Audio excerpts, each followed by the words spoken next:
भारती। आइए सुने कार्यक्रम हवा महल।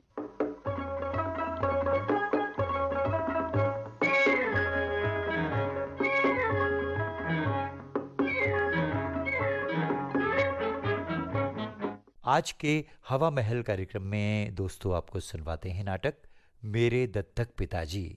मूल मराठी लेखक C.V. जोशी, रूपांतरकार प्रभा भावे और इसका निर्देशन किया है मुख्तार अहमद ने। तो आइए सुनते हैं नाटक मेरे दत्तक पिताजी।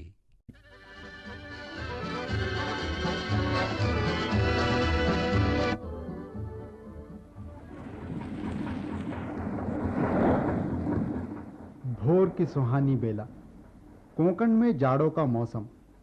मैं रत्नागिरी के बंदरगाह की सैर को निकला था। कितना सुहावना होता है कोंकण में जाड़ों का मौसम।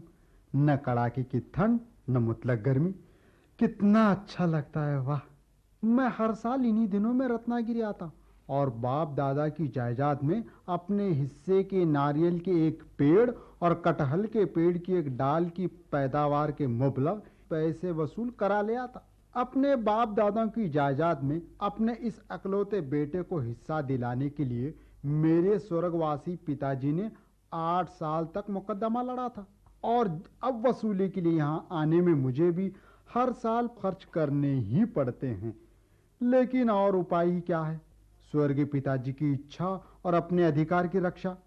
क्या मैं अपने कर्तव्य से मोड़ सकता हूँ? मेरी तरफ से जरा भी ढील हुई तो क्या मेरे स्वर्गीय पिताजी की आशाओं पर पानी न फिर जाएगा? अगर मैंने असावधानी की तो क्या अपने इस नालायक बेटे को स्वर्गीय पिताजी कभी माफ करेंगे? मैंने अपने हिस्से की रकम की वसूली कर ली है। आज शाम की बोट से मैं यहाँ से चला जाऊंगा। लेकिन ये हजरत कौन है? जब से खड़े खड़े मुझे टुकुर टुकुर निहार रहे हैं। अरे ये तो मेरी ही तरफ लब के बाहें पसारे ये मेरी ओर भागे चले आ रहे हैं। मुझे अपने बाहों में भर लिया। अरे ये क्या दादाजी? अरे मुझे आप अपना कौन समझ बैठे हैं? छोड़िए मुझे, जरा छोड़िए तो। मैं आपका नाती पोता तो हूं नहीं। छोड़िए भी, नाहक भीड़ जमा हो जाएगी। अच्छा खासा तमाशा होगा। नहीं बेटा, मुझे इस तरह न झिड़को। वही हो तुम, बहू वही, बिल्कुल वही, पर भी फर्क नहीं। हाँ पंडित जी, मैं वही हूँ जो कल था। जैसा कल वैसा आज, वही चिमणा जी विट्ठल। अरे क्या कहा? चिमन तो तुम्हारा नाम भी वही है। हाँ। चिमन बस हो गया, वही बताया था। चिमन आओ बेटा, आओ मेरे साथ आओ। कैसी बातें कर रहे हैं आप? कहीं किसी की नजर बचाकर पागल खाने से तो नहीं भाग आए आप? चलिए मैं आपको फिर वहीं पहुंचा देता हूँ। चलिए। अरे बेटा, मैं किसी की नजर बचाकर भागने वालों में से नहीं हूँ। मैं तो वो तुम ही हो कि मेरी नजर बचाकर 20 बरस से भागते फिरते हो। मेरे बड़े भाग्य के कल रात ही श्री गुरुदेव स्वप्न में आकर कह गए। क्या कह गए? अरे तेरा बेटा कल सवेरे तुझे अवश्य मिलेगा। मैंने पूछा, पर मैं उसे कैसे पहचानूंगा? तब गुरुदेव ने स्वप्न में मुझे तुम्हारे दर्शन कराए।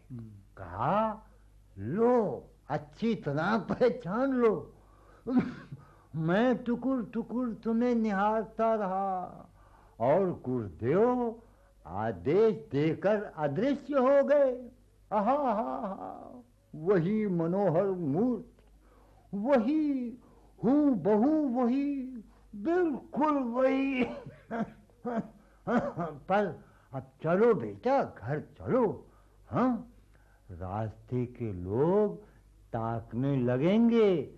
ये कोंकण है बेटा, यहाँ लोगों की निगाह बड़ी पैनी और नजर बहुत चौकस होती है।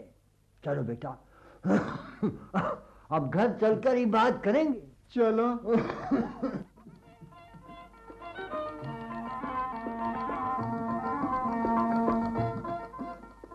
बेटा। ये रही मुझ गरीब की झोपड़ी। वाह, खूब बढ़िया बगीचे और हरे भरे लान से घिरे हुए इस आलीशान बंगले को आप झोपड़ी कहते हैं? अरे छोड़ो बेटा,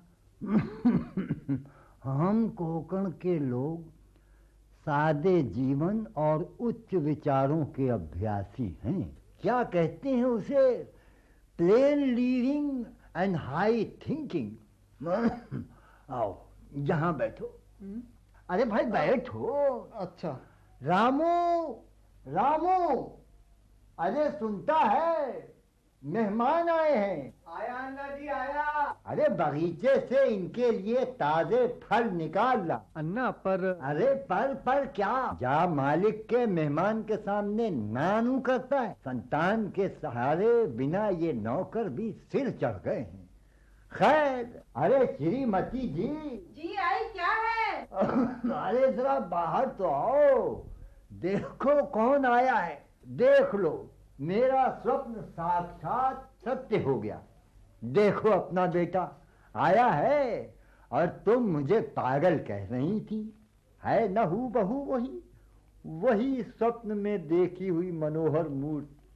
हाँ, जय गुरुदेव, जय गुरुदेव। बेटा चिमन, अपनी माँ के पैर छुओ। जीते रहो बेटा, 100 बरस जियो। अच्छा बैठो बैठो, मैं तुम्हारे लिए चाय बना लाती हूँ। अरे क्या देख रहे हो चिमन? हैं?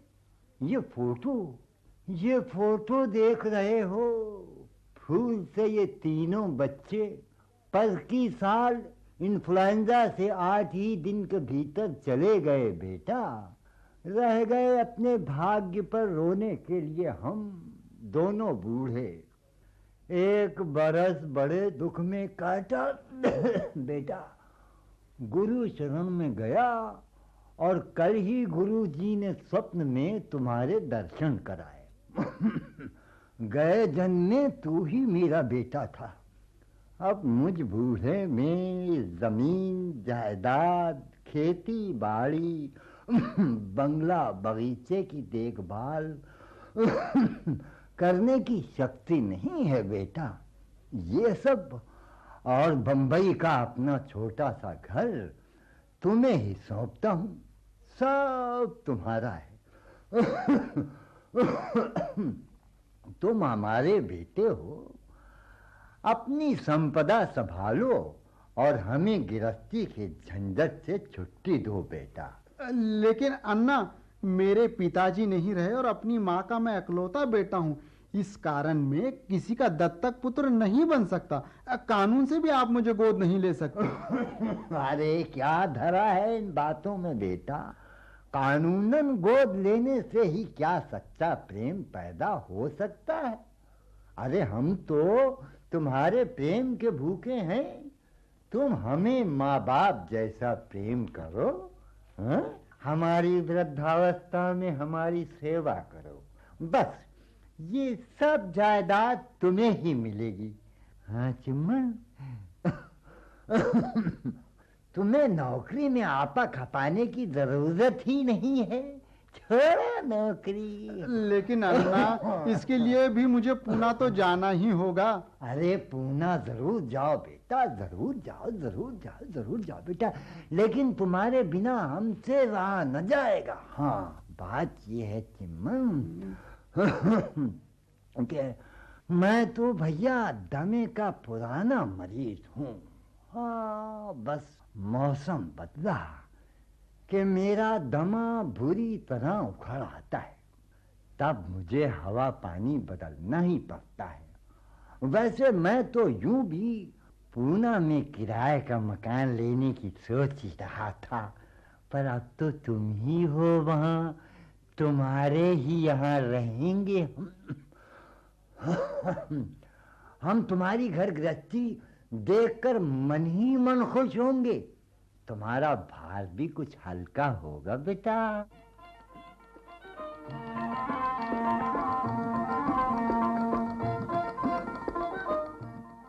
मैं पूना पहुंचा और माताजी को पूरा हाल बता दिया। वो बोली, संभल कर कदम रखो बेटा, मुझे तो दाल में काला नजर आता है। हम गरीबों को जमीन जायदाद की लालच में नहीं पड़ना चाहिए। और बेटा, वो लोग भले हों भी तो भी देख पराई चूपड़ी मत ललचावे जी। अरे रूखा सूखा खाए के ठंडा पानी पी बेटा। लेकिन माँ, मैं तो किसी के पीछे नहीं पड़ा था, वही मेरे पीछे पड़े हैं। और गरीबी और महंगाई के इस जमाने में मुझे किसी की जायदाद मिल गई तो हमारे कष्ट भी दूर होंगे। अन्ना और माँ यहाँ आ रहे हैं, हमें उनको खूब खातिर करनी चाहिए। हाँ,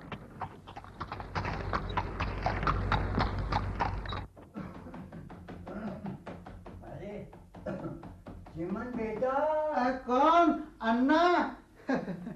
लो बेटा, ये दोनों पेटियां संभाल कर ऊपर रखवा दो।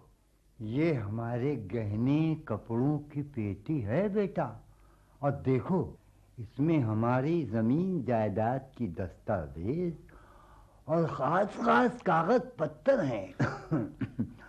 अब कहीं जान में जान आई, वरना यात्रा में तो अधमरे ही हो गए थे। कितनी भीड़! ओ हो, चाबियों को गुच्छा भी न जाने कहाँ खो गया। अब नहा धोकर बदलने के लिए कपड़े भी कहाँ से मिलेंगे। आप मुंह हाथ धोइए अन्ना, आराम से बैठिए। मैं अभी नए कपड़े का इंतजाम करता हूँ। हाँ? जीते रहो बेटा, जीते रहो। मेरे लिए बस एक धोती जोड़ा और अपनी माई के लिए एक अच्छी सी साड़ी लेते आओ बेटा। पैसे की फिक्र मत करना बेटा। हाँ? और हाँ, वो चाबियों का दूसरा गुच्छा भेजने के लिए रत्नागिरी को भी तार भेजना होगा। 2 महीने बीत गए। अन्ना और माई की तबीयत सुधरती रही और मेरी हालत और घरेलू परिस्थिति बिगड़ती गई। माँ से यह न देखा गया, वो बोली, अरे चिमन, तेरे ये दत्तक माता पिता तो सिर पर ही चढ़े चले आ रहे हैं।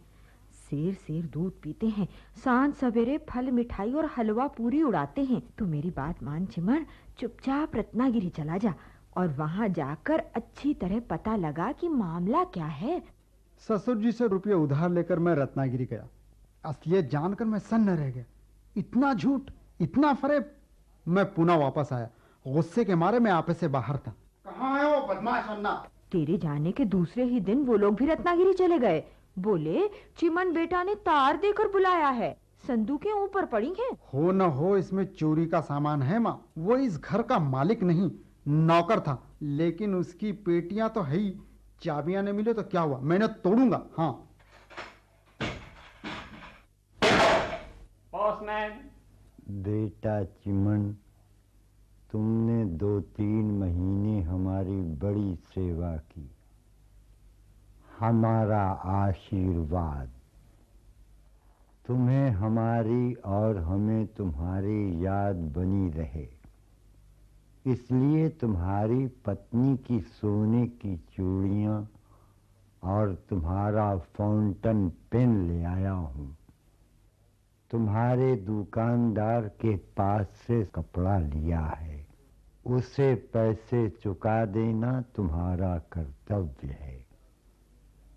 बेटा चिमन राव, पेटियों में ईंट पत्थर भरे हैं। जब तुम अपना खुद का मकान बनवाओ, इनका जरूर उपयोग करना।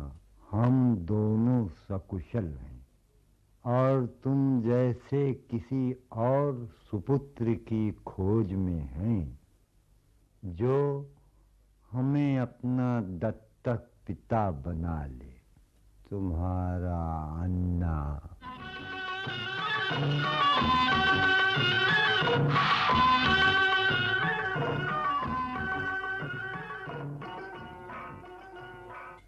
तो ये था नाटक मेरे दत्तक पिताजी। मूल मराठी लेखक सीवी जोशी, रूपांतरकार प्रभा भावे और इसका निर्देशन किया मुख्तार अहमद ने। अभी आप सुन रहे थे विविध भारती की प्रस्तुति।